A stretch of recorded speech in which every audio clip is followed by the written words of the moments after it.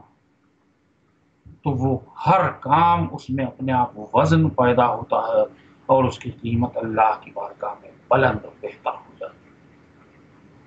اسی لیے غم حسین میں نکلے ہوئے آنسوؤں کے سلسلے میں بھی یہی کہا جا سکتا ہے کہ خوشی کے موقع پر تو ہر ایک تیار ہو جاتا ہے کہ مل جل کے خوشی منائے، لیکن آنسو اسی کے نکلے گا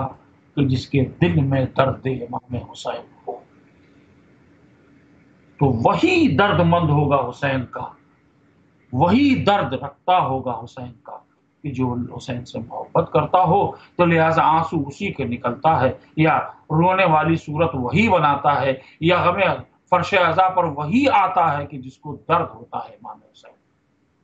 جس کو محبت ہوتی ہے امام حسین کی، یہاں سے اخلاص طے ہوتا ہے، لہٰذا ایک لمحہ بھی اس میں گزارا گیا ہے تو یقیناً بارگاہ الہی میں قابل قبول ہوگا۔ تو اب اگر کوئی شخص ایسا ہے کہ جس کی نیت یہ تھی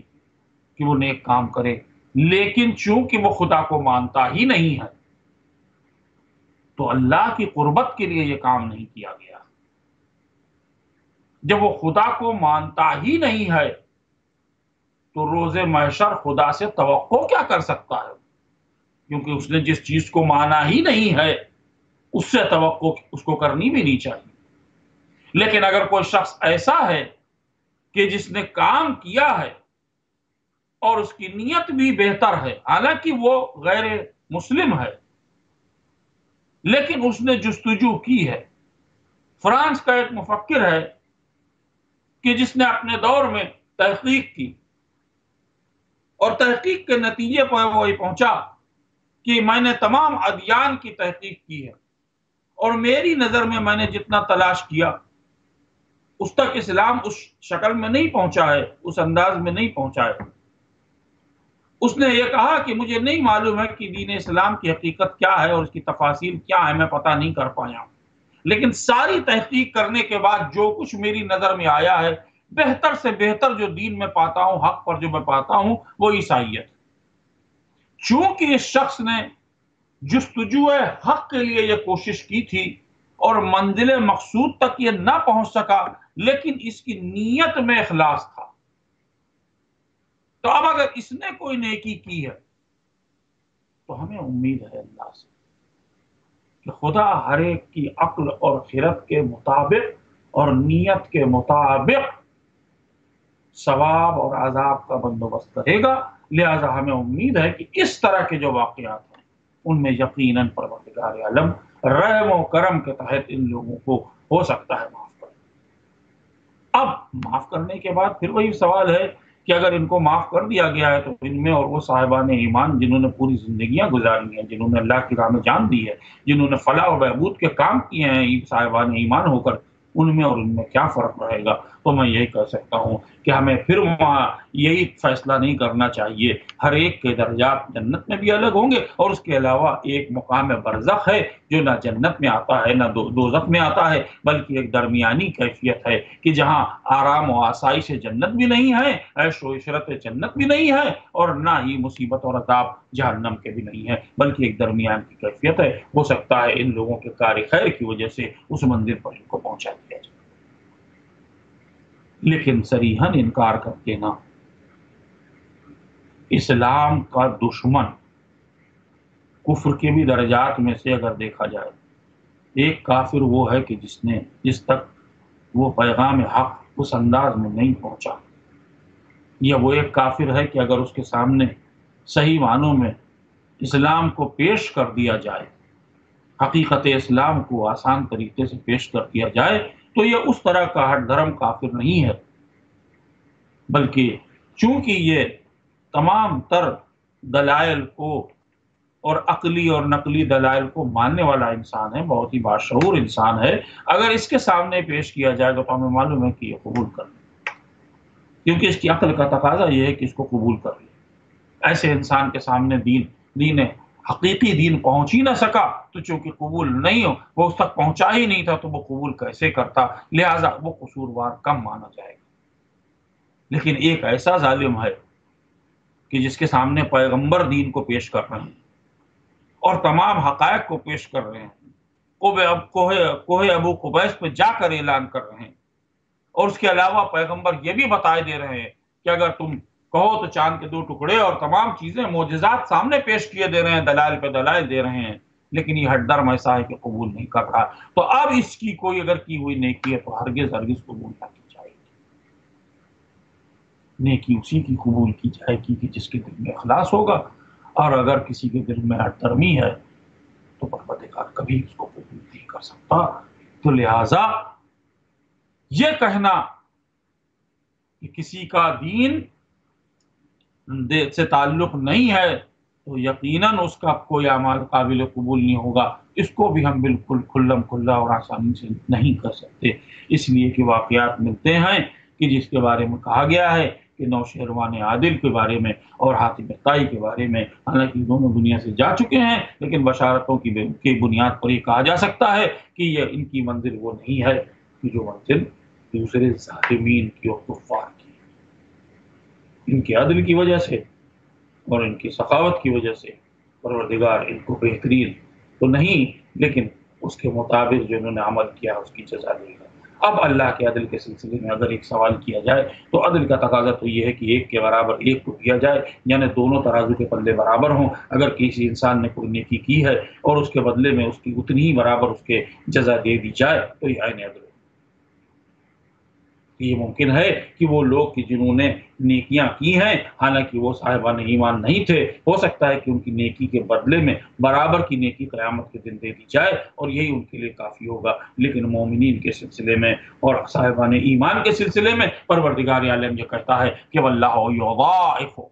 پروردگار تو اس میں بھی اضافہ کر دے گا، پروردگار اسے بھی بڑھا دے گا. ایک کے بدلے میں 10 ثواب دینے والا وہ پروردگار ہے. تو اس لیے اگر یہاں ایک نیکی کی گئی ہے تو وہاں 10 بلکہ اس سے بھی زیادہ ایک والی اور اس میں 70 دانے اور ان 70 دانوں کو بھی بڑھا دے گا. یہ قرآن کی آیت موجود ہیں کہ جن سے ظاہر ہوتا ہے کہ اگر ایک بار نیکی کر دی جائے اللہ کی بارگاہ میں اخلاص نیت کے ساتھ تو وہ کامیابی کی دلیل بن جاتی ہے. اسی لیے اگر انسان نیکی کے راستے پر چلے اور اللہ اور رسول اور اہل بیت کی خوشنودی کے لیے کوئی عمل کرنا چاہتا ہے تو وہ ہمیشہ کامیاب ہوتا ہے، وہ عمل ناکام کبھی نہیں ہوتا ہے اور قیامت تک اس کا ثواب اس کو ملتا رہتا ہے ثواب جاریہ کی شکل. یہی نتیجہ ہے اپنے اعمال کے تحفظ کا اور قبولیت. اب اگر کوئی شخص یہ فیصلہ کر لے کہ میں زیارت کے لیے جاؤں گا، پیغمبر اکرم کے روضے کی زیارت کروں گا، اگر یہاں سے کوئی شخص دنیا کے کسی بھی کونے سے پیغمبر کے روضے پر جاتا ہے، یہ بہت بڑا سفر ہے. ایک ایک قدم کے بدلے میں اگر جزائے خیر نہ ملے تو میں تعجب میں ہوں گا. جس نے ایک قدم رسول کی طرف بڑھایا ہو رسول اس کے بدلے میں نہ جانے کیا کیا دے دیں گے. اور اگر جگر گوشہ رسول کے روضے کی طرف بڑھا دیا ہو یعنی کربلا اور نجف اور کاظمین اور سامرے کی جانب، تو فقط یہ نہیں کہ جس امام کے روضے پہ آپ جائیں گے بلکہ رسول اس کا ثواب دینے کی ذمہ داری لیتے ہیں. کیوں؟ اس لیے کہ ایسی قربانی ہے کہ اس سے بڑھ کر کے کوئی قربانی ممکن نہیں تھی اور حسین نے وہ قربانی پیش کی ہے کہ جو کچھ حسین کے پاس تھا وہ سب دے دیا راہ خدا میں. آج اگر ہم شکر گزار ہیں تو حسین کے کہ زیر خنجر جب تلوار چل رہی تھی تو حسین کہہ رہے تھے اے پروردگار میں نے اپنا وعدہ پورا کر دیا ہے تو اپنا وعدہ پورا کر دے، میرے نانا کی امت کو بخش دے. پروردگار نے یقیناً اس حسین کے اس سوال کے اوپر جواب دیا ہوگا. وہ کہتا ہے کہ نحن اقرب من حبل الورید، میں تو تمہاری شہرک کے بالکل نزدیک ہوں. اب اسی شہرک سے اگر یہ آواز آ رہی ہے کہ میرے نانا کی امت کو بخش دے، میرے چاہنے والوں کو بخش دے، تو پروردگار نے حسین کی دعا کو سن لیا ہوگا. اللہم صلی علی محمد وآل محمد، اللہم لعن قتلۃ الحسین واولادہ واصحابہ، اللہم ارزقنی زیارت الحسین وشفاعۃ الحسین فی الدنیا والآخرہ. پروردگار عالم ہماری اس عبادت کو قبول فرما، ہمارے گناہ کبیرہ اور صغیرہ کو معاف کر دے. پروردگار یہ مہینہ ہمارے ہاتھوں سے نہ نکل جائے اس سے پہلے کہ ہم اس سے جدا ہوں. خدایا ہمارے تمام جتنے بھی گناہ ہیں، غلطیاں ہیں، معصیت ہیں، تکبر ہے، عجب ہے، تمام نفس کی برائیوں کو ہم سے دور کر دے، کو نیک و صالح بنا دے. تو دنیا کی خدمت کرنے کی توفیق عطا فرما. مصیبت زدہ اور پریشانی میں جو لوگ ہیں اور جو مستضعفین ہیں ان کے اوپر خاص اپنا احسان کر دے. پڑھنے والے انسان میں تڑپ رہی ہے اور درد میں ہے اور ہم کو اس کی نصرت اور اس کی حفاظت اور اس کی خدمت کرنے کی توفیق عطا فرما. مقامات مقدسہ کی حفاظت فرما اور ہم سب کو نیک اعمال کہ ایسی کرنے کی توفیق عطا فرما، اس مہینے میں تو ہم سے راضی ہو جائے۔ ربنا تقبل منا انک انت السمیع العلیم۔